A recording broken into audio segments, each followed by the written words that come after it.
जब ये Rouse IAS building में लास्ट ईयर जब पानी वाटर लॉगिंग की इशू थी, तो फिर ये क्यों इस ईयर कंटिन्यू किए? मैं वीडियो दिखा सकता हूँ। लास्ट ईयर इनके बेसमेंट में पानी जम गया था, उसके बाद भी ये इस ईयर कंटिन्यू करें। लोग बोल रहे हैं कैजुअलिटी 3-4 हुई है, मगर हम लोग के सामने 20-20 लोगों की डेड बॉडीज लपेट के निकाली गई हैं। 20-20 लोगों की? और उसको जब डेड बॉडीज निकाली जा रही थी तो लाइट्स ऑफ कर दिया गया था कि इतना पता न चल पाए कि एक्चुअल कैजुअलिटी कितनी हुई है। आप यहीं थे जब हादसे के बाद? हाँ, मैं थोड़ी देर पर यहीं पे था और मेरे कुछ दोस्त भी थे यहीं। तो आप ये समझिए कि कोई माँ बाप अपने बच्चों को यहाँ आईएएस बनने भेजा है और बॉडी लेकर जा रहा है। How painful is that? How painful is that? ये जो यहाँ पे बेसमेंट में लाइब्रेरी बनाई गई है जहाँ 50 स्टूडेंट बैठे हैं, ये वायलेशन ऑफ बेसमेंट रूल्स है, ये सभी को पता है। यहाँ पे अधिकारी आते हैं एमसीडी भ्रष्टाचार का अड्डा बनी हुई है। यहाँ अधिकारी आते हैं, हफ्ता लेके चले जाते हैं। ये चीज़ रिवील नहीं की जा रही कि कितने डेड टोल्स हैं, कितने इंजर्ड है, किनको हॉस्पिटल्स ले गए हैं, कौन से हॉस्पिटल्स आप ले गए हो। पुलिस हमें मतलब इन्फॉर्म नहीं कर रही है। और यहाँ का मेन हमें जो लग रहा है ना, वो एमसीडी और एडमिनिस्ट्रेशन ये जो भी है वो ठीक से नहीं हो रहा है। तो यहाँ गार्बेज का प्रॉब्लम है, पानी भर जाता है, तार आप देखेंगे सारे गुच्छे में लटकते रहते हैं। तो ये बहुत डेंजरस है हम लोगों के लिए। मतलब हम भी अगर कभी अचानक से बाहर निकलते तो डर लगता है। ना नमस्कार, ना ही आदाब, ना ही सत श्री अकाल। आज सिर्फ पूछे जाएंगे सवाल सिस्टम से, सरकार से, जिम्मेदारों से, या ये कहूँ सिर्फ गुनहगारों से। ये राउज़ आईएएस स्टडी सर्कल, जहां सिस्टम की, मैनेजमेंट की, नेताओं की भ्रष्टाचार करते हैं और जो लापरवाह है, उन सब की मनमानी ने 3 छात्रों की जिंदगी छीन ली, जो आईएएस बनने का सपना सजो रहे थे, जो किताबें पढ़ रहे थे इसी बेसमेंट की लाइब्रेरी में, जहां अचानक से भ्रष्टाचार वाली बाढ़ आती है। यानी एकदम से कोई सीवर फूटता है, ड्रेनेज सिस्टम टूट जाता है, आती है और 3 छात्रों की देश के भविष्य से जो सपना सजो रहे थे उनकी जान चली जाती है। अब यहाँ पर तमाम लोग हैं जो जानने आए, जिनकी जिज्ञासा है कि आखिर ऐसा हुआ क्या था। ये भी शायद सिस्टम जो नकारा है उसके सबूत देखने आए, उसके गवाह बनने आए कि कैसे इस देश में सिस्टम का नकारापन, नेताओं का नकारापन, उनके सामने आम आदमी की जिंदगी की कीमत शायद कुछ भी नहीं है। सरकार से सवाल सिर्फ दिल्ली की से नहीं है, केंद्र सरकार से भी है, एलजी साहब से भी है और मेयर मैडम से भी है, पार्षद से भी है, मंत्री से भी है, विधायक से भी है, सांसद से भी है, मुख्यमंत्री से भी है और उनके मंत्रियों से भी है। क्योंकि यहाँ से चंद कदमों की दूरी पर संसद, जहाँ पर देश की नीति तय होती है, जहाँ से पूरा देश चलता है, और उसी संसद से चंद कदमों की दूरी पर किस तरह के हादसे होते हैं, जिस पर आरोप प्रत्यारोप की ये तुम्हारी जिम्मेदारी है, हमारी नहीं। ये हमारी जिम्मेदारी नहीं है, ये तुम्हारी है। ये तो तब हुआ था, इस तरह की सियासत आम हो चुकी है। लेकिन जिम्मेदार गुनहगार बचने नहीं चाहिए। यही तमाम यहाँ पर लोग आवाज़ उठा रहे हैं, लगातार प्रदर्शन हो रहा है। यहाँ छात्र अमूमन, ये ओल्ड राजेंद्र नगर है दिल्ली का, जहाँ छात्र आईएएस की, आईपीएस की, आईएफएस, आईआरएस, इन सब की तैयारी के लिए आते हैं। भारत के अलग अलग कोने से आते हैं, पढ़ते हैं, मन लगाकर सपना सजोते हैं और उनके परिवार, अपने परिवार को बताते हैं कि हम लगन से पढ़ाई कर रहे हैं, पापा आईएएस बन जाएंगे, मम्मी आपके सपनों को पूरा करेंगे। लेकिन वो परिवार से दूर होकर किस तरह यहाँ पर ये सिस्टम उनकी ज़िंदगी छीन लेता है, इसका जीता जागता उदाहरण इसी इंस्टीट्यूट में दिखा है, जो अभी बंद हो चुका है। मैनेजमेंट से सवाल पूछने की जगह यहाँ देखिए बैरिकेडिंग लग चुकी है। हो सकता है कुछ वक्त बाद आप और हम, शायद देश के लोग भी भूल जाएंगे कि कौन थी तानिया, कौन थी श्रेया, कौन थी नेविन। फिर कोई नए नाम आएंगे और फिर से आरोप प्रत्यारोप, ये तुम्हारी लापरवाही थी, ये हमारी नहीं थी, ये सब सिस्टम शुरू हो जाएगा। लेकिन मैं यहाँ जो छात्र हैं उन सबसे सवाल पूछना चाहता हूँ कि वो सपने सजोकर आते हैं कैसे? इस देश की सरकार पर, इस देश के सिस्टम पर अब भरोसा किया जा सकता है क्या भाई साहब? नहीं, इतना तो नहीं किया जा सकता इस हिसाब से। क्या चल रहा है सब, मौत का तांडव सीधा? हाँ भैया, थोड़ा वही चल रहा है, क्या कर सकते हैं। कहाँ से आए? मैं तो यहीं से हूँ, पास में से। चलिए, यहाँ जिनको पता चल रहा है, जिनके पास खबर पहुँच रही है, वो आ रहे हैं देखने कि आखिर हुआ क्या है। सबकी जिज्ञासा है, सब जानना चाहते हैं इस मर चुके, सड़ चुके सिस्टम के बारे में कि कैसे यहाँ आम आदमी की जिंदगी। जी आपका शुभ नाम भाई साहब? डॉक्टर मुनीश रायज़ादा। मनीष जी, ये देख रहे हैं सिस्टम की नाकामी कहेंगे, नेताओं की कहेंगे, अधिकारियों की कहेंगे, कौन है इस हादसे का जिम्मेदार गुनहगार? इसका गुनहगार है भ्रष्टाचार। भ्रष्टाचार कहाँ से शुरू होता है? अधिकारियों से। MLAs, municipal councillors, MLAs, MP, सब जगह। ये जो यहाँ पे बेसमेंट में लाइब्रेरी बनाई गई है जहाँ 50 स्टूडेंट बैठे हैं, ये वायलेशन ऑफ बेसमेंट रूल्स है, ये सभी को पता है। यहाँ पे अधिकारी आते हैं एमसीडी के, एमसीडी भ्रष्टाचार का अड्डा बनी हुई है। यहाँ अधिकारी आते हैं, हफ्ता लेके चले जाते हैं। ये पैसा म्यूनिसिपल काउंसिलर तक पहुँचता है।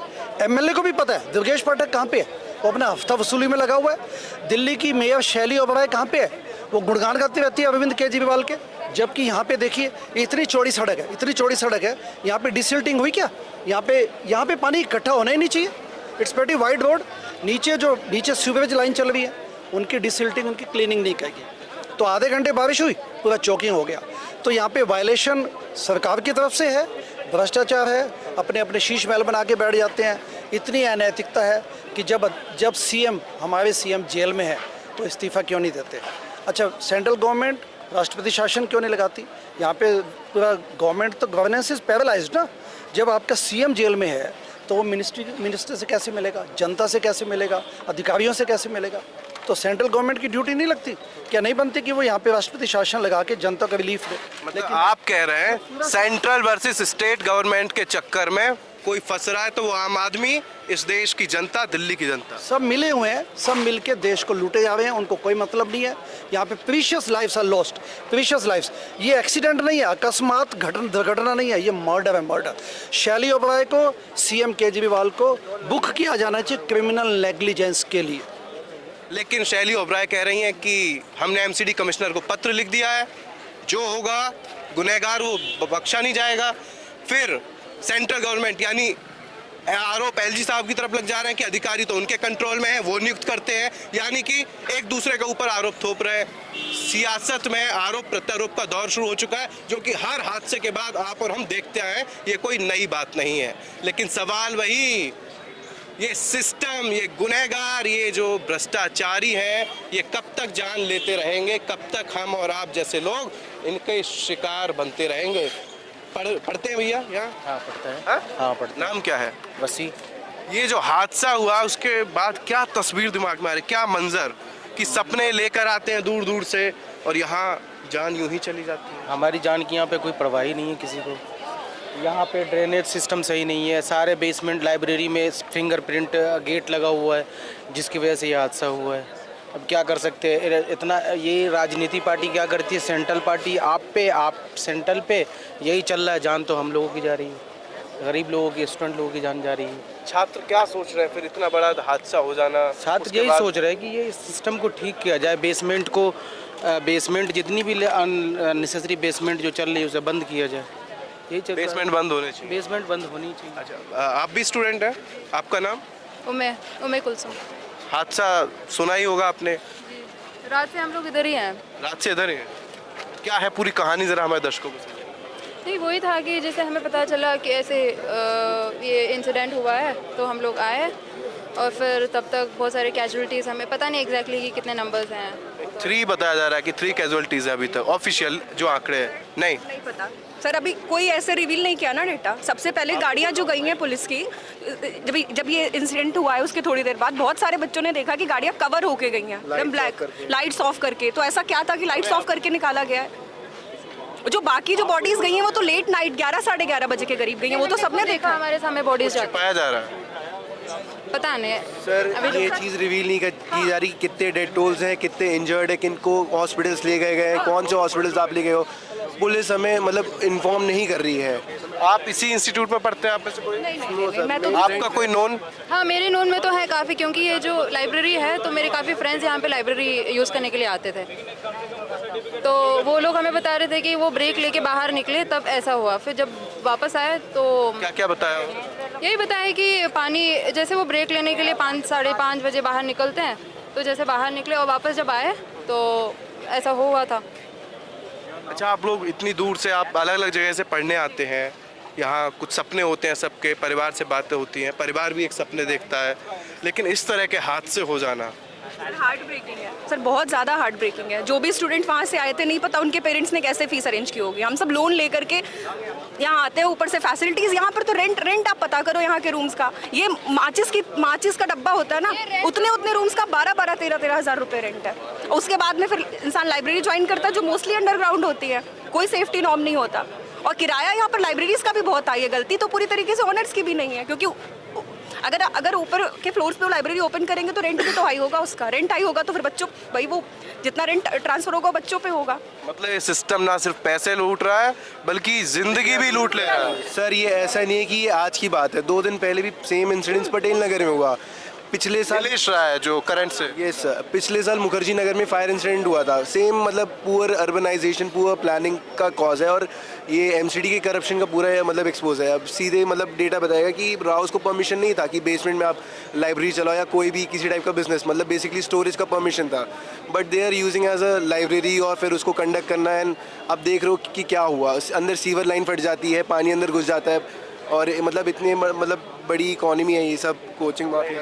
कहने का मतलब आपका है कि पहले एक्शन लेने की जगह जब हादसे हो जाते हैं तब अधिकारी, नेता और जिम्मेदार जागते हैं कि यहाँ तो ये लाइब्रेरी यहाँ तो स्टोर के लिए था, यहाँ तो सिर्फ पार्किंग हो सकती थी, लेकिन तब आंख बंद करके बैठे रहते हैं तमाम अधिकारी और नेता जब यहाँ पर तमाम लाइब्रेरी चल रही है बेसमेंट में। अब जब यहाँ पर हादसा हो चुका है तो मैं देख रहा था, यहाँ घूम रहा था, लगभग सारे जो आईएएस बनने का सपना दिखाते हैं, मोटी रकम वसूलते हैं और परिवार वाले भी अपने बच्चों के लिए कर्ज लेकर, गहने गिरवी रखकर, जमीन बेचकर पैसे देते हैं ताकि उनके बच्चों का भविष्य सुधर जाए। लेकिन यहाँ पर क्या होता है, किस तरीके से लूट खसोट होती है, ये छात्र बता रहा है। आपका नाम? सर मेरा नाम विष्णुदास है। यहाँ कहाँ पे से आप? मैं महाराष्ट्र से हूँ सर। बताइए। सर यहाँ पे मोर देन 90% जितनी भी लाइब्रेरीज है सारी की सारी अंडरग्राउंड है। आप किसी भी लाइब्रेरी में रैंडमली एंटर करना, एक ही डोर मिलेगा आपको, एक ही एंट्री का डोर है, वही डोर एग्जिट के लिए है, सेम।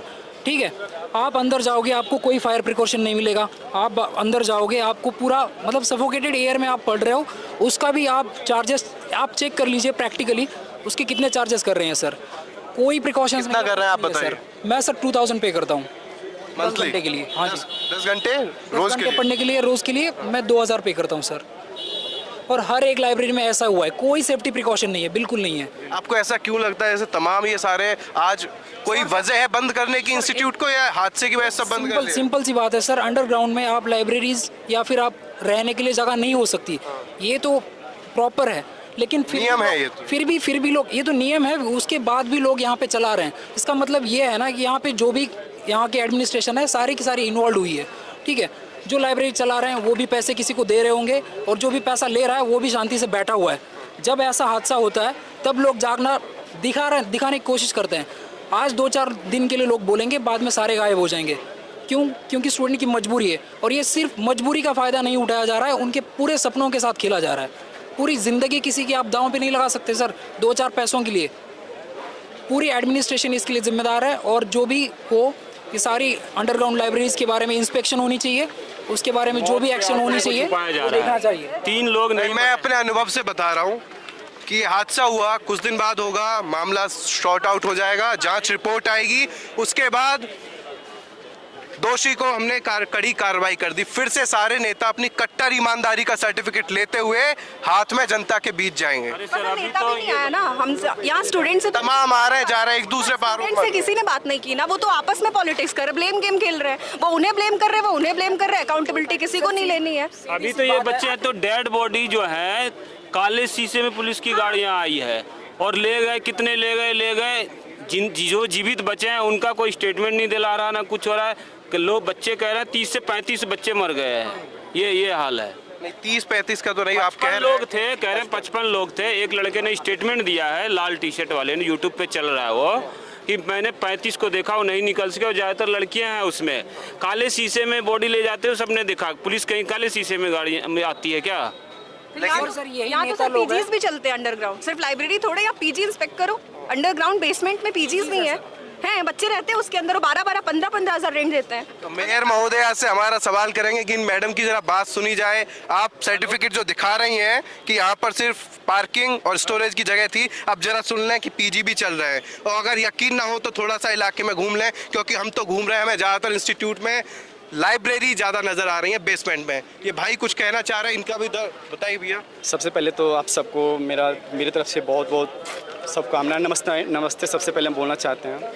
और सबसे बड़ी प्रॉब्लम ये है ना कि हम लोग के साथ ये जो सिचुएशन में है, हम लोग कहीं के नहीं हैं, मतलब समझिए तो राइट साइड है ना तो लेफ्ट साइड बीच इक्विलिब्रियम को हम लोग मेंटेन कर रहे हैं। क्योंकि हम क्या करेंगे, अगर कोचिंग वाले लोग हैं, एक तो इतना यहाँ पे हैप्टी हम लोग का प्राइस है, फीस है, ये सब है, और प्लस लॉजिंग फूडिंग का अलग है।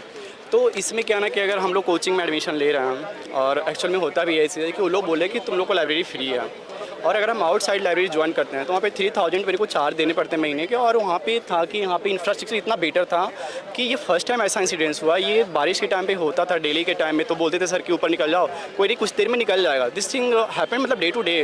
तो कल क्या तो सीधे लापरवाही हुई ना, ठीक है कुछ देर में निकल जाएगा। दिस थिंग हैपन, बट हमारे पास ऑप्शन नहीं थे, हम कहाँ जाएँ। अब देखो पूरे इंडिया के बच्चे यहाँ आते हैं, और अभी मेंस का टाइम था, हम लोग खुद आंसर राइटिंग करना हो चाहे कुछ भी करना हो, तो इंडिया का वन ऑफ द बेस्ट जो हम सेंटर पे खड़ा है, इसी कारण से जो हम यहाँ पे मतलब तैयारी में भी है। अदरवाइज हम यहाँ से दूसरी जगह चल जाएंगे तो हमारा तैयारी टूट जाता है। और उसका ये यहाँ पे जो है सबसे बहुत प्रॉब्लम इस चीज़ का है हम लोग के साथ कि एक तरफ से हम लोग जो किराया है उस तरह से मार खाते हैं, तो अपना पॉकेट बचाने के लिए उसको हम लोग क्या करते हैं कि हम लोग हेल्प लेते हैं कोचिंग से। तो कोचिंग वाले कुछ बच्चों को है जो कि हेल्प प्रोवाइड करते हैं इस चीज़ में। हम ये नहीं बोलते हैं कि सारा गलती कोचिंग से आई है, सारा बच्चा मेरा ही नहीं, गलती है इस टाइम कि हम लोग को बैलेंस करना समझ में नहीं आया। सर को कि बोले कि सर दिस नहीं हैपन, मतलब रेगुलर बेसिस पे हो रहा था, लेकिन कोचिंग के जो संचालक हैं वो भी लूट रहे हैं, हाँ। किराए के नाम पर भी लूट हो रही है। हर थोड़ी सी राहत दे रहे थे कि लाइब्रेरी प्रोवाइड कर रहे थे, तो उससे मेरे पॉकेट मनी पे थोड़ा कम बजट पे मतलब हम लोग काम कर पा रहे थे। आपका नाम क्या है? अफशा। और एक चीज़ और हम बोलना चाहेंगे कि जैसे देखिए हम लोग कैसे जाएं। अब हम यहाँ दूर से हैं, जैसे कि हम ऑलरेडी पटना से हैं, अब हम यहाँ पे हैं, हमारा इंस्पिरेशन है कि हमारे दो तीन दोस्त जो IPS में सेलेक्टेड है, ऑलरेडी भी ट्रेनिंग कर रहा है वो बंदा, और वो सोचो ये सब यहीं से निकल के गए हैं, और हम भी उसी के स्टेप पे जा रहे हैं। इंस्टीट्यूट में पढ़ते हैं? नहीं, हम बताएंगे नहीं हम आपको लिटरली, क्योंकि बाद में मेरे को फिर थ्रेट हो सकता है इस चीज़ का, और इस चीज़ पर अपना कैरियर पे भी मेरे को नहीं आनी है। मतलब आप इसी इंस्टीट्यूट में पढ़ते लिटरली, बट हम ये बोल रहे हैं कि जैसे हमारे दो तीन दोस्त रेगुलर निकल रहे हैं, लेकिन एज ए फिजिक्स ऑप्शनल था, तो GS सब लोग यहीं से कर रहे थे। मोस्टली साउथ इंडियन बच्चे का चॉइस होता है कि हम यहाँ पे करें, और हमारे पास मजबूरी भी, हम कहाँ जाएँ तो कहाँ जाएँ, किसके पास जाएँ। One of the better education centre पे हमें अच्छा एजुकेशन है। तो इसके अलावा हम ये चीज़ बोल रहे हैं ना कि हर चीज़ है, कोई सिस्टम परफेक्टली जो बोलते हैं ना उसको या तो ब्लैक या तो वाइट नहीं होगा। हमको जिम्मेदार किसको मानते हैं आप? देखिए जिम्मेदार हम सिस्टम को ही मानते हैं, क्योंकि MCD वाले से पहले बोला गया था सर आप साफ़ करवा लो, लेकिन क्या है ना कि बार्टर डेली का होता था, तो थोड़ा रेस करके निकल जाता था ये चीज़ें। तो हम लोग भी जैसे 4 बजे बाहर कुल निकल गए कि यार चलो मौसम अच्छा था तो बाहर निकल, लेकिन ये सडनली क्या हुआ ना, कोई गाड़ी वाला आया, वो सुनामी ऐसा क्रिएट कर दिया अचानक से, और वो पीछे से हो गया सब चीज़। मतलब ये चीज़ें इतना बेटर इंफ्रास्ट्रक्चर, आप सोचो ना इंडिया का one of the top infrastructure में ये लोग खड़ा था, हम कैसे डिनाई कर सकते हैं, हमारा सर्विस अच्छा नहीं था यहाँ पे, लेकिन होना था तो हो गया वो चीज़। ठीक, ये कह रहे हैं कि ज़्यादा गलती MCD की है, उनसे शिकायतें की गई थी। क्या मेरा आंसर राइटिंग था ऊपर। ओके। आपका नाम क्या है? अफशा। अफशा जी, आपने क्या सुना है यहाँ के बारे में, कुछ पता है सर? सर हम लोग भी यहीं आसपास ही पढ़ते हैं, यहाँ पे नहीं पढ़ते हम लोग, लेकिन हम भी यहाँ पे मतलब इसी एरिया में रह रहे हैं पिछले 2 साल से। इस एरिया में पानी भरता ही है, और यहाँ का मेन हमें जो लग रहा है ना वो MCD और एडमिनिस्ट्रेशन ये जो भी है वो ठीक से नहीं हो रहा है। सर यहाँ गार्बेज का प्रॉब्लम है, पानी भर जाता है, तार आप देखेंगे सारे गुच्छे में लटकते रहते हैं, तो ये बहुत डेंजरस है हम लोगों के लिए। मतलब हम भी अगर कभी अचानक से बाहर निकलते तो डर लगता है। जैसे कल भी जब बारिश हो रही थी तो मैं लाइब्रेरी से बाहर आई, मैं अपनी लाइब्रेरी से, तो मैंने देखा कि लाइब्रेरी बेसमेंट में होगी? नहीं सर, वो थोड़ा बेटर है, इससे बेटर कंडीशन में है, हम दूसरी साइड पढ़ते हैं। तो हम बाहर आए तो क्योंकि अभी नीलेश सर का हमने देखा था केस पटेल नगर वाला, तो ये सोचा कि नहीं बारिश में बाहर नहीं निकलेंगे, जब थोड़ा सा बारिश निकल जाएगा, थोड़ा पानी निकल जाएगा तब निकलेंगे, कि हम अपनी सेफ्टी खुद से ध्यान दें, क्योंकि पता नहीं है ना इलेक्ट्रिसिटी के वायर कहाँ से क्या हो जाएं। तो देखिए ये अफसा ने कहा है कि जो देश का भविष्य है वो डरा और सहमा रह रहा है यहाँ पे। सुन लीजिए, जो कट्टर ईमानदारी का सर्टिफिकेट देते हैं खुद को, वो बता रही हैं कि करंट लगने का डर होता है, और अब ये जो लाइब्रेरी में ये जो हादसा हुआ उसका डर अलग से, एग्जाम में पास होंगे या फेल होंगे उसका डर अलग से, माँ बाप को जो वादा किया है उस पर खरे उतर पाएंगे या नहीं वो अलग से, और हाल फिलहाल में जैसे UPSC में कुछ केस सामने आए पूजा खेड़कर जैसे, इन चीज़ों का डर अलग से। तो इस डर में चल रही है इन अभ्यर्थियों की जिंदगी, जो यहाँ पर अलग अलग देश के अलग अलग कोने से आते हैं सपना संजो कर। जैसे ये बता रहे हैं कि जब हम लोग आंसर राइटिंग करते हैं तो केस स्टडी मेरा इसी पे आता था। लास्ट टाइम भी केस स्टडी था यूपीएससी में जो आपका डिजास्टर रिलेटेड था। तो हम अभी इसलिए खड़ा ना कि मेरा सारा सिस्टम वगैरह सब इधर ही बंद पड़ा हुआ है। अब क्या प्रॉब्लम कि देखो हम अपने जब लिखते हैं आंसर में तो सारा बंद पड़ा है आपका सारा, मतलब हाँ जी सब चीज़ अंदर में कुछ शाम आप भी थे? हाँ थे इधर, बट आई होप कि इस पर बात नहीं करेंगे। हम बताते क्या ऐसे क्या हम हुआ क्या, बस ये बता दीजिए मुझे। नहीं, मैं नहीं जानता आपको क्या हुआ, क्या था? नॉर्मल दिन था, नॉर्मल दिन जैसा था। बारिश हुआ था तेज, थोड़ा थोड़ा था। कितने छात्र थे? छात्र अंदर 6-7-8 होंगे बस ऐसे ही। और टोटल मोस्टली कोई बता रहा 30-35% थे। ऐसा कुछ नहीं था। हम लोग बताना ये चीज़ पे कमेंट नहीं करेंगे क्योंकि ये चीज़ देखिए है ना, सब बच्चे अलग अलग इस तरह से था। तो हम लोग देखिए सोचिए उसमें जो हम लोग केस स्टडी करते हैं तो क्या लिखते हैं, इथिक्स है, इथोस है, इक्विटी है, इफिशिएंसी है, अकाउंटेबिलिटी है, इंटीग्रिटी है, ऑनेस्टी है, लीडरशिप वाली क्वालिटी, हमारे सारी चीज़ें हैं। लेकिन आप देखो रियलिटी ग्राउंड पे हम अलग हैं। हमारे साथ अब भी ये एलिजिबिलिटी कि अब हम एग्जाम प्रिपेयर कर रहे हैं, दिमाग हमारे साथ ऐसा डेवलप हो रहा है, बट हमारे पास पावर नहीं है। तो हम लोग क्या ही कर सकते हैं बताओ। मतलब एक तो गार्जियन जिनके पास पावर नहीं है वो जिम्मेदार। ऑफ कोर्स जो हम लोग बोल के भी नहीं कुछ कर पाए।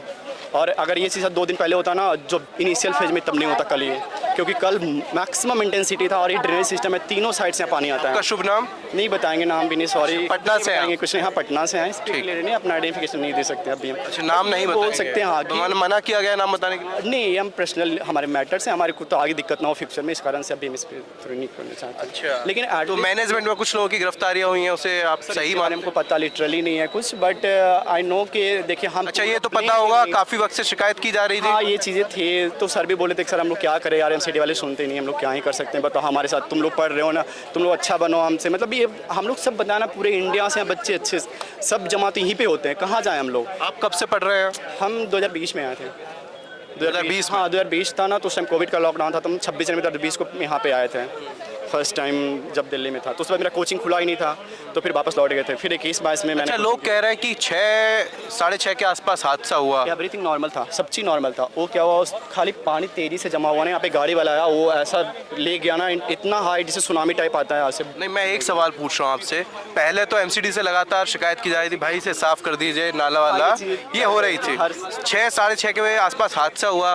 क्या जो रेस्क्यू टीम है, एनडीआरएफ और जो पुलिस है, ये सब कब आए? ये लगभग 1-1.5 घंटा बाद आए। और हम तो सुबह 4 बजे तक खड़ा थे। मेरे तो होप था कि हम नोट्स वगैरह ये सब ले लेंगे, लेकिन कुछ नहीं, 1 घंटा क्या वो मोमेंटम ऐसा होते चला गया कि हम अभी तक सोए नहीं है सुबह से, और टिल टुडे के इस होप में कि हमारा कुछ रिकवर हो जाए इस तरह से। Finally I can't do anything. तो मेरे को लगा कि चलो क्या ही कर सकते हैं। और हम तो भविष्य को लेकर भी चिंता सता रही हो? ऑफ कोर्स मेरे को ऐसा लग रहा है, अब बताओ ना हम क्या लिखें अभी, मीन्स सर पे सबका, कहाँ जाएँ हम इस मोमेंट पे। और आप ऐसे जब ये पैनिक सिचुएशन हो रहा है ना, रात भर नींद नहीं आता, मतलब टेंशन अलग है उस लेवल के एग्जाम का। आप सोचो जहाँ पे हमको इतना सिलेबस करना होता है, रिवीजन और ये सब, हम लोग चिल्ड थे कि यार हम जहाँ पे बैठे हुए, बताओ ना ऐसा घर किसके पास होगा। जिस बच्चे के पास ऐसे बिल्डिंग होगी ना, वो भी यहीं पे आके लिखेगा। चाहे आप आईएएस के बेटे हो, हम जानते हैं जिसका बाबूजी भी आईपीएस है, वो भी बेटा मेरे साथ उसके पीजी में रहता है, वो आके लिखता है। डीएसपी का बेटा है, वो भी आके लिखता है। मतलब बताना सारे मोस्ट ब्यूरोक्रेट हमारे। एक दोस्त है, वो भी सीएपीएफ का कमांडेंट है, वो भी मेरे साथ लिख रहा था। लेकिन सोचो क्या, लेकिन अब सर्टिफिकेट सामने आ रहा है, गलती सामने आ रही है कि ये सिर्फ स्टोर के लिए, सिर्फ स्टोर के लिए और पार्किंग के लिए था। लेकिन आप रियल लाइफ सोचो, स्टोर में कागज़ पे है ज़रूर, लेकिन बच्चे को फ़ायदा था ना कि हमको फ्री मिल रहा था पढ़ने के लिए, इंफ्रास्ट्रक्चर अच्छा था, हम कहाँ जाते। जैसे आप देखो कोई मान लो किसी का घर है, फूस वाला ही घर है, जैसे फूस का घर है, तो बाकी अंदर आप चले जाइए, यहाँ से जितना अंदर होते जाएंगे, जितना अंदर होते जाएंगे आपको उतने सारे वायर्स ओपन ऐसे रहेंगे, और इतने सारे यहाँ से आगे बढ़ेंगे खतरा हो जाएगा। जितना अंदर जाते जाएंगे लाइब्रेरी उतनी कंजस्टेड होगी, छोटी होगी। कहीं कहीं तो गेट ही 5 फीट के ऐसे छोटे से हैं, मतलब कि वहाँ से आप, और एक गेट तो एक ही होता है, तो एंट्री कर ले फिर एग्जिट। बच्चे इतने ज़्यादा होते हैं कि वो प्रॉब्लम होती है। तो ये एंट्री थी, जैसे यहाँ पर तो कोई एग्जिट यही है एक्चुअली पूरे ओआरएन में विंडो तक नहीं है, विंडो भी नहीं है, बेसमेंट है पूरा, विंडो कहाँ से लगाएंगे, वो ओपन ही नहीं, बस सडन हो गया ये सब चीज़ ना। ऐसा हुआ ना कि नहीं एग्जिट होना चाहिए, एग्जिट एक ही था, मतलब होना है कि बायोमेट्रिक सिस्टम था वो भी खराब हो गया। बायोमेट्रिक के अकॉर्डिंग टू फिजिक्स हम बोलते हैं, फिजिक्स से ऑप्शन मेरा स्टूडेंट है, और हम देखें अभी डे टू डे लाइफ में होता है, जब लाइट कट जाता है ना तो बायोमेट्रिक न्यूट्रल हो जाता है, वो गेट आप खोल सकते हो। सुनने में ये भी आया कि ये दरवाजा टूट गया था। हाँ वो इंसिडेंस हुआ है अंदर, मतलब पता ना वो अचानक सब चीज़ हो गया, किसी को कुछ पता नहीं चला। प्रेशर था पानी का, वो तोड़ के निकल गया सब चीज़, क्योंकि पानी का इतना प्रेशर था, जिसको बोलते हैं P = ρ GH, उस टाइप का लगा, और अचानक से सबको तोड़ दिया। तो हम यही बोलना चाहते हैं ना फाइनली कि हम कहाँ जाएं। कुछ लोग यहाँ पर, कुछ लोगों के मन में आशंका है कि जो 3 नहीं है, जो मौत का आंकड़ा है वो ज़्यादा है। ऑफ कोर्स हम इस पे नहीं कमेंट करेंगे क्योंकि हमको इस बारे में हम पता ही नहीं हम कैसे बोले ऑफिशियली कितना है नहीं है, लेकिन जा रहा है, पहले 2 बताया गया, फिर हाँ 3 बताया जा रहा है, उसके बाद 25। ये इन्होंने बताया यहाँ पर थे, मौजूद थे तो हाँ रात में तो हम लोग भी थे यहाँ पे, रात में ही हम लोग थे। हाँ रात में हम लोग थे, फिर उसके बाद लेट नाइट में फिर चले गए थे रूम पे, फिर अभी सुबह आए, दोपहर में आए। तो आप हादसे के बाद पहुंचे या पहले से? हादसे के बाद, बल्कि एक बार शाम में आए थे हम, तब थोड़ा थोड़ा बारिश हो रही थी तो पानी थोड़ा था, घुटने तक यहाँ पानी था। और ये पानी कहाँ अचानक उधर से आया या किधर से आया? पानी नॉर्मली बारिश होती है ना, तो ये थोड़ा सा आप देख रहे हैं उधर रोड थोड़ा ऊंचा है, तो उधर से पानी आता है थोड़ा, तो सब यहीं आता है। और ड्रेनेज इतना स्लो होता है, पानी अंदर जाता है वो धीरे धीरे जाता है। जब पानी भर जाता है घुटने तक, नॉर्मल कभी भी बारिश होती है 1 घंटे बारिश हुई तो घुटने तक पानी भर जाएगा, फिर वो पानी आधे घंटे 45 मिनट्स में वो पानी धीरे धीरे यहाँ से निकलता है। और नॉर्मल यहाँ का नहीं, पूरे ओआरएन का ही हाल है। कहीं भी बारिश होती है, जैसे मेरी लाइब्रेरी खुद ही है, मेरी लाइब्रेरी में तो सीलन का पानी थोड़ा थोड़ा आता है। करंट वाला हम लोगों ने सुना था वहाँ पे पटेल नगर में, तो डर लगता था गेट, तो पहले तो मैं तो फ़ोन से गेट खोलता था। डरे और सहमे होकर तैयारी कर रहे हैं, पढ़ाई कर रहे हैं आप लोग? नहीं ऐसा नहीं है, डरा से हम किसी से डरेंगे, हम किसी से डरेंगे हम लोग, ऐसा नहीं। आप अभी हाथ से ऐसे नीलेश राय का आया था, कल हो गया ना सडनली, हम डरते क्यों डरना? इतना बताना कि अब जिस इंफ्रास्ट्रक्चर में बैठते हैं वहाँ पे एसी है, कूलिंग है, ईच एंड एवरीथिंग अवेलेबल है। अब बताना हो रही थी जी, ये पानी देखिए खुद ऐसे ऑटोमेटिक नीचे से आ रहा है, ऐसे नाले से पानी हमेशा ऐसे आता रहता है। वाटर लॉगिंग हो रही है, मतलब ये मैं नॉर्मली अपने फन के लिए बना लिया था मैंने। इसके बता रहे हैं किस तरीके से सिस्टम है ना, बढ़िया सिस्टम, उसकी पोल खोल रहे हैं। ये लाइब्रेरी के बाहर में बैठा था, ये देखिए लाइब्रेरी के बाहर बारिश बंद हो गई, ये पानी ऐसे बह रहा, बारिश के काफी देर तक बाद, तो ऐसे पानी नॉर्मली यहाँ बहता है। ऐसी तस्वीरें लगातार हम और आप अंदर और ज्यादा प्रॉब्लम। आप देखो बोल रहे हैं ना कि इतना हाई लेवल कंपटीशन है ना, बच्चे सारे यहीं पे जमा होते हैं, स्पेशली मेंस के टाइम पे। आप बताना कि लॉजिंग में रहो, बच्चे को रूम देने मतलब छोटा छोटा रूम का भी उतना रेंट ले रहा है, लेकिन हम लोग सोचते हैं चलो 3 महीना 4 महीना का ये अभी जर्नी बीच में निकल जाएगा तो फिर हम लोग रिलैक्स हो जाएंगे। बताना कि सारे टॉप बच्चे यहीं आके लिखते हैं सर। चलिए आपके पास आते हैं अभी थोड़ी देर में, कुछ और छात्र भी यहाँ पर बैठे हुए हैं। आप भी यहाँ इसी हादसे की वजह से आए? अच्छा, यहाँ पर कुछ लोग छात्र जो हैं वो इस हादसे को लेकर बात करने से भी थोड़ा परहेज कर रहे हैं, लेकिन हमारा जो यहाँ पर कंपटीशन की तैयारी कर रहे हैं उन छात्रों से यही सवाल है कि जिम्मेदार कौन है, कब तक ये सिस्टम ऐसे ही छात्रों के, आम लोगों की ज़िंदगी के साथ खिलवाड़ करता रहेगा, ऐसे ही मौत होती रहेंगी, जान जाती रहेंगी, सिस्टम सोता रहेगा। इसके बारे में अब हम क्या ही बोले आपसे, ना हम यहाँ के वोट बैंक हैं, तो वोट बैंक होने के नाते हम रिस्पॉन्सिबल हो सकते थे, लोग आके बोल सकते थे कि भाई हमारा यहाँ अगर कोई लोकलाइट का बच्चा होता यहाँ जो पढ़ रहा है कोई लोकल वोट बैंक की नहीं, यहाँ तो देश के अलग अलग कोने से आते हैं। हाँ, तो आप इंसान होने के नाते, एक आदमी होने के, बताइए किसकी जिम्मेदारी है?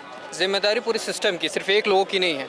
ये हम लोग की भी जिम्मेदारी बनती है कि हम लोग अकाउंटेबल फील नहीं कराते उनको, छोटी छोटी गलतियों को इग्नोर कर देते हैं कि ड्रेनेज सिस्टम है, चलो कोई नहीं, थोड़ा पानी निकल रहा है, तो वो जो जब धीरे धीरे इकट्ठा हो जाता है तो ये एक बड़ा रिज़ल्ट निकल के आता है। चाहे वो पटेल नगर का हादसा हो, क्योंकि ये छोटी छोटी सिग्नल्स होती हैं, मगर हम लोग अपने इंडिविजुअल काम में बिजी रहते हैं कि चलो ठीक है कोई और मर रहा है, कोई और हो रहा है, और उसका रिस्पॉन्सिबिलिटी सब लोग नहीं लेते हैं। तो मुझे लगता है कि हर एक इंसान की रिस्पॉन्सिबिलिटी है, और उसके लिए सबको जो भी लोग हैं, चाहे एमसीडी हो, चाहे यहाँ के लोकल लीडर हो, नेता हो, उनको बार बार आपको ये सब रिपोर्ट करना पड़ेगा और एक प्रोटेस्ट को देना पड़ेगा, कराना पड़ेगा। अभी कुछ छात्र बता रहे थे, शायद वो इसी कोचिंग सेंटर के थे, बोल रहे थे कई बार कह रहे थे हम एमसीडी वालों से। 18 तारीख को भी बहुत बार रिपोर्ट किया गया है, बताया गया है, कमिश्नर जी को एक कंप्लेन रजिस्टर की गई है, मगर कोई एक्शन नहीं ले रहा गया है। तो अभी हम स्टूडेंट, हम ये बार उनके ऑफिस में नहीं जा सकते, हम तो यही संकेत दे सकते हैं। आप इसी इंस्टीट्यूट में? नहीं, हम इस इंस्टीट्यूट में नहीं हैं, और यहाँ बहुत सारे बच्चे, हमारे जानने वाले भी दोस्त लोग भी आते रहते हैं, और वो सबसे सेफेस्ट एरिया माना जाता है यहाँ कि हम सेफ़ हैं, लाइब्रेरी में जा रहे हैं, हम कोई ऐसी जगह में नहीं जा रहे हैं जो कि बहुत डेंस है या गलियों में बसा हुआ है, तो हम लाइब्रेरी में जा रहे हैं। वहाँ जाने के बाद भी अगर ऐसा कुछ हो रहा है तो मेरे पास तो कोई वर्ड्स नहीं है इसको डिस्क्राइब करने के लिए। लोग बोल रहे हैं कैजुअलिटी 3-4 हुई है, मगर हम लोग के सामने 20-20 लोगों की डेड बॉडीज़ लपेट के निकाली गई हैं। 20-20 लोगों की? और उसको जब डेड बॉडीज़ निकाली जा रही थी तो लाइट्स ऑफ कर दिया गया था कि इतना पता न चल पाए कि एक्चुअल कैजुअलिटी कितनी हुई है। आप यहीं थे जब हादसे के बाद? हाँ, मैं थोड़ी देर पर यहीं पे था, और मेरे कुछ दोस्त भी थे यहीं पे। फिर हम लोग 3 बजे तक भी यहाँ थे, तो ये सब हो रहा था, मगर किसी को कोई एग्जैक्ट फिगर नहीं पता। इनका दावा है, ज़रा गौर से सुनिए, कि लापरवाही तो की, उसके बाद जो मौत का आंकड़ा है उस पर भी पर्दा डालने की कोशिश हो रही है। अभी तक आधिकारिक आंकड़ा 3 का है, लेकिन ये भाई कह रहे हैं कि जब डेड बॉडीज निकाली जा रही थी 15 से 20 होंगी, लाइट काट दी गई थी क्षेत्र की, वहाँ की लाइट्स ऑफ कर दी गई थी, अच्छा, सिर्फ यहाँ इंस्टीट्यूट के पास की? कि ताकि ये पता ना चल पाए लोगों को कि एग्जैक्ट में कितने की लोगों की कैजुअलिटीज़ हुई है। तो अब वेट करिए आप कि एग्जैक्ट फिगर उनकी तरफ से पता चले। हम लोग यही वेट कर रहे हैं। बहुत सारे लोग मिसिंग है, पेरेंट्स फ़ोन कर रहे हैं, उनको पता नहीं चल पा रहा उनके आपके पास भी कुछ फ़ोन आ रहे हैं जो मिसिंग होंगे? हाँ, मेरे कुछ दोस्त हैं, उनके फ़ोन आ रहे हैं कि तुमको उसका पता है, इनडायरेक्ट तौर पे कि पता है कि नहीं है, बट एग्जैक्टली ऐसे कई लोगों से, छात्रों से मैं बात कर रहा हूँ, उनकी शिकायत रही है कि कई लोगों के फ़ोन आ रहे हैं, किसी का फ़ोन नहीं मिल रहा है, कुछ अता पता ही नहीं है। और प्लस जो ये श्रेया यादव जो नाम आया है, जिसकी लड़की की मौत हुई है, उसका परिवार मीडिया में देखकर, टेलीविज़न पर देखकर खुद आए, जबकि प्रशासन कह रहा था कि सूचना दे रहे हैं हम। तो ये सब भी छिपाने की कोशिश हो रही है? बिल्कुल बिल्कुल हो सकती है। ये सब पॉलिटिकली एडवांटेज लेने की चीज़ें कि डिसएडवांटेज ना हो। चुनाव भी आ रहे हैं, तो अब इसे एग्जैक्टली मैं कुछ नहीं बोल सकता हूँ, क्योंकि ये तो बहुत रीसेंट इवेंट है, थोड़ा टाइम लगेगा, लोगों से और बातचीत करेगी। और मीडिया को वैसे इस मुद्दे को कंटिन्यूसली उठाना चाहिए, क्योंकि कोई एक दो लोगों की बात नहीं है, ये आंकड़ा ज़्यादा है। हाँ, आंकड़ा ज़्यादा है और एक दो दिन की बात नहीं, काफ़ी टाइम से ये चलता आ रहा है यहाँ पे। चाहे वो लाइब्रेरी का इशू हो, चाहे वो रेंट का इशू हो, आप चले जाइए कहीं भी, इलेक्ट्रिसिटी का इशू हो, बारिश के टाइम पे इलेक्ट्रिसिटी इतना ज़्यादा खतरे में रहता है कहीं भी, तो कोई प्रोविज़न नहीं है कि कोई स्टैंडर्ड प्रोविज़न के हिसाब से कुछ बनाया गया है। तो यहाँ जो नियम कानून है उन पर भी ये छात्र यहाँ लगातार सवाल उठा रहे हैं। कुछ और छात्र यहाँ पर जानने के लिए आए हैं कि हुआ क्या है, उनसे भी थोड़ा बात कर लेते हैं कि किस तरीके से ये जो सिस्टम है उसकी नाकामी ने ना जाने कितने छात्रों की, जो कि आधिकारिक आंकड़ा 3 लोगों का बताया जा रहा है, लेकिन कुछ लोग कह रहे हैं कि ज़्यादा है। कुछ लोग नहीं, मतलब एक्चुअल में ज़्यादा है। एक्चुअल में ज़्यादा है? एक्चुअल कैसे लग रहा है आपको ऐसे? अब जब अलग अलग टाइम पे लोग यहाँ रह रहे थे, तो 2 बॉडी, 1 बॉडी, 4 बॉडी, 3 बॉडी ऐसे करके लेके जा रहे थे, तो आप उसको ऐड कर लीजिए, सम अप कर लीजिए। 10:30 में ही लोग कह रहे थे कि ये 7 बच्चों को, मतलब 7 बॉडीज़ को लेके गया गया 10:30 में। ये किसने बताया था? जो यहाँ पर लोग थे, ठीक है, वो जो बता रहे थे, जो स्टूडेंट्स थे, जो लोग यहाँ पे अवेलेबल थे। जो आपको बताया कि 7 बॉडीज जा चुकी हैं 10:30 में ही। फिर उसके बाद सुबह में 4:30 के राउंड में बताया कि 2 एम्बुलेंस से 4 बॉडी गए, तो टोटल मतलब 11-12 कह रहे थे जो यहाँ पे स्टूडेंट्स थे। अब उनसे जब पूछ रहे हैं कि आप उनका पूरा डिटेल दीजिए कि कौन कौन लोग थे, तो ये प्रशासन को भी देना चाहिए कि हाँ ठीक है, ये लोग थे, ये लोग थे। प्रशासन के भरोसे मत रहिए। अगर आपको ऐसे कुछ लोगों के नाम मालूम, क्योंकि बहुत से लोग कह रहे हैं कि फ़ोन ही नहीं मिल रहा है कुछ दोस्तों का, जिनका मिल भी रहा है वो एक्सेप्ट नहीं कर रहे हैं कि अभी हम उठा रहे हैं। 1-2 लोग हैं, एक लोग जो बाहर आए हैं, हाँ, तो वो डरे हुए हैं या डराया जा रहा है? नहीं, ट्रॉमेटाइज सॉर्ट ऑफ, कि हाँ ये ट्रॉमा, वो समझ लीजिए कि ट्रॉमा जो भी हो। अब है कि मतलब जो पेरेंट्स, अगर उनके पेरेंट्स तक बात जाए, जिनके बच्चे मिसिंग हैं, हम लोग कोशिश कर रहे हैं वहाँ तक रीच करने की, अपने इर्द गिर्द दोस्त और भी जो साथी हैं उनसे। तो पेरेंट्स से रिक्वेस्ट है कि अगर आपका ये जो देखें तो फिर कमेंट में इधर बताएं, या फिर जो नोन भी है वो एटलीस्ट हम लोग के ग्रुप में, हम लोग का ये टेलीग्राम ग्रुप है, उसमें मेंशन करें कि हमारा एक फ्रेंड ये मिसिंग है। तो हम लोग ये शुरू कर रहे हैं, क्योंकि हम लोग खुद भी नहीं ढूंढ पा रहे हैं कि कौन कौन। प्रशासन जिम्मेदारी से मुक्त हो गया है, खुद आप जिम्मेदारी उठा रहे हैं। हाँ, वो चूँकि आपको ये पता करना होगा कि वो कितने लोग थे। 35 लोग थे। Each life matters, right. आप ऐसे नहीं कह सकते कि 3 लोग थे, बचने के लिए डेटा को हाइड कर लिए, नहीं। जिम्मेदार कौन? ये I ask the same question, who is responsible? बताइए। मतलब हम तो कह रहे हैं कि यहाँ के अधिकारी, मंत्री, पार्षद, नेता, सांसद सब जिम्मेदार। whoever are the stakeholders, they are responsible। जब ये राउज IAS बिल्डिंग में लास्ट ईयर जब पानी वाटर लॉगिंग की इशू थी, तो फिर ये क्यों इस ईयर कंटिन्यू किए? मैं वीडियो दिखा सकता हूँ। लास्ट ईयर इनके बेसमेंट में पानी जम गया था, उसके बाद भी ये इस ईयर कंटिन्यू करे। तो ये तो मैनेजमेंट की भी गलती है, पूरी उन्हीं की गलती है। और फिर बाद में आप कहते हो कि ये जो है नेचुरल डिजास्टर है। बड़े अधिकारी का बयान आता है कि it's a natural disaster. This was not a natural disaster at all. This was all like not an accident, it was a murder, planned murder. It was a murder actually. आप last year आप क्या पानी जम रहा है तो आप क्यों बच्चों को बिठा रहे हैं इस ईयर? आप बेसमेंट में फिर जब पानी आ रहा है तो आप निकलवा देते, 15 दिन नहीं बिठवाते। नहीं, सरकार तो कहती है कि बारिश आने वाली है, बढ़िया इंतजाम है, पुख्ता। इस बार कहीं ना जल जमाव होगा ना जल भराव होगा, ऐसी कोई नहीं है, सब मामला टन है। नहीं, ड्रेनेज के कारण ही आपका पटेल नगर में भी एक बच्चे के नीलेश राय। हाँ, नीलेश राय वो 5 साल से यहाँ रह रहा था, 4 बार प्री दिया, नहीं हुआ, 5वीं बार में वो मेंस लिख रहा था बच्चा। तो क्या है नहीं है वो तो आपके सामने में है। ऐसा इंसिडेंट आप देख रहे हैं, हम आप सब देख रहे हैं, फेस कर रहे हैं। तो आप ये समझिए कि कोई माँ बाप अपने बच्चों को यहाँ IAS बनने भेजा है और बॉडी लेकर जा रहा है।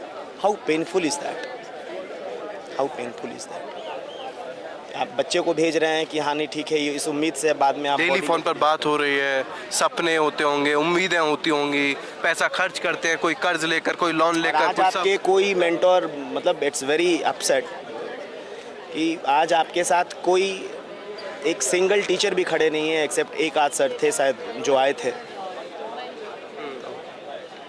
ये है अब जो भी हालात है। हर तरफ लूप होल्स है सिस्टम में, चाहे वो इंस्टीट्यूट्स के मैनेजमेंट हो, चाहे वो सत्ता में बैठे जिम्मेदार लोग, एडमिनिस्ट्रेशन में बैठे जिम्मेदार। वो अपना हम लोग का तीन ग्रीवांसेस है। पहला कि जो भी डिजीज़्ड है आप उनका नंबर्स बताएं और हर एक डिजीज़्ड को आप 5 करोड़ का कंपनसेशन दें। दूसरा कि जो भी ये बेसमेंट में जो लाइब्रेरीज़ का कल्चर है ये ख़त्म किया जाए।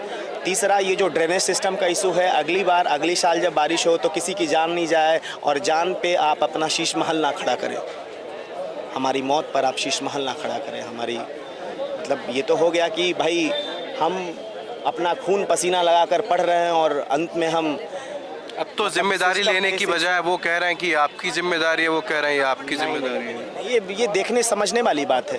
कोई बच्चा बैठकर कहीं पढ़ रहा हो, उसको बताया जा रहा है कि आप पूरे सिक्योर्ड हैं, उसके बाद आपकी जान चल जाती हो तो उसमें जिम्मेवार कौन?